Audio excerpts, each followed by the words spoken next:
Number 3 is create. This is obviously my favorite one. And I feel like something that a lot of people know about. I've heard some friends say, I tell it what's in my refrigerator and it comes up with a recipe. Or for us a couple of years ago, we made this awesome scavenger hunt for Christmas morning.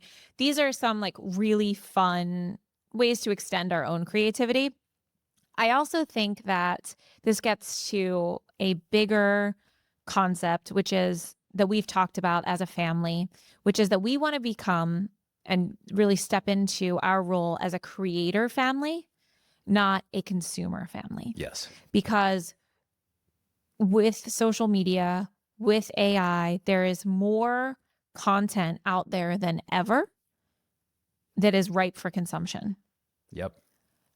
But we, in the same way that we didn't give our kids toys with batteries where you can push lots of buttons because it's very passive, and we chose to give them open-ended toys that allow for active play, we want to get them creating simple things right now, right? But creating videos, creating tour guides, creating Lego designs that are really an effort to work with the AI so that they, one, develop an understanding of what's involved when they do consume, but two, think more about how they don't really have to consume because they can create. Yeah.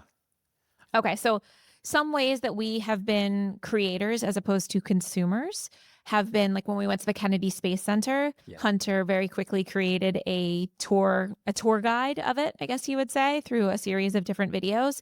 And then we helped her put that all together with edits. We did the same thing for Thanksgiving this year when we had a gratitude table and gave away free cookies. She asked everyone that came up what they were grateful for, and then we were able to put together a little video for her very easily. Yes. I just love to see them create and think about creating as their instinct now. Yes, I agree. And just to double click on the table for a moment. So as you mentioned, Greg, this past weekend for Thanksgiving, we did a park cleanup and little gratitude trail and sidewalk talk. And then in the afternoon, we gave away free cookies at a gratitude table. All of those ideas were AI generated. Yeah. There were also about 100 other bad ideas or ones that we did not choose. And I did feed it, this is how we want to spend our day, giving back in service in the community, being outside, focusing on gratitude. Here are some of the things that we care about, right?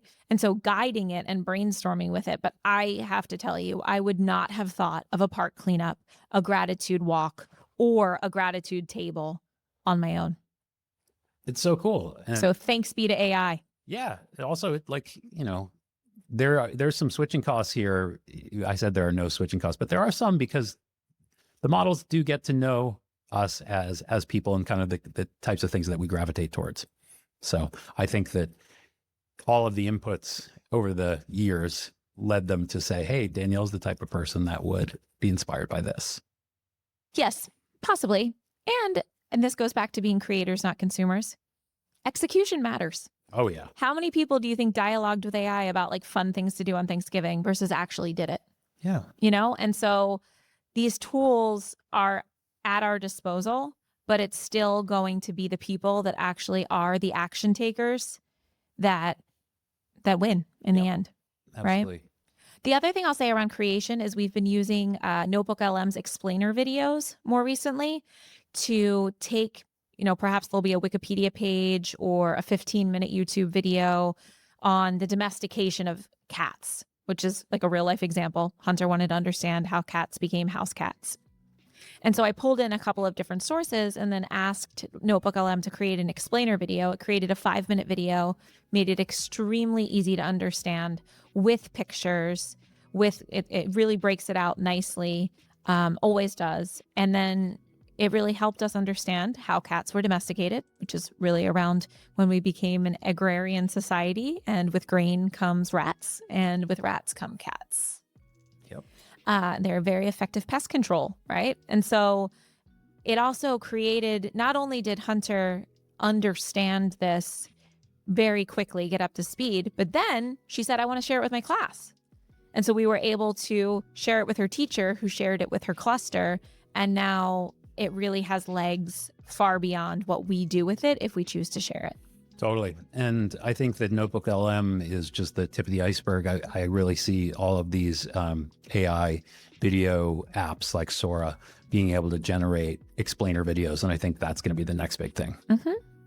Absolutely. So we want to be a creator, not a consumer family. Yep. We like that it generates a lot of ideas, recognizing that most of them will be bad. But the great thing about AI is that it really has what they call elastic thinking, right? It can take criticism.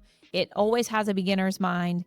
You can tell it to relax when it becomes overly analytical. These are all really important skills to have in a teammate when you are working.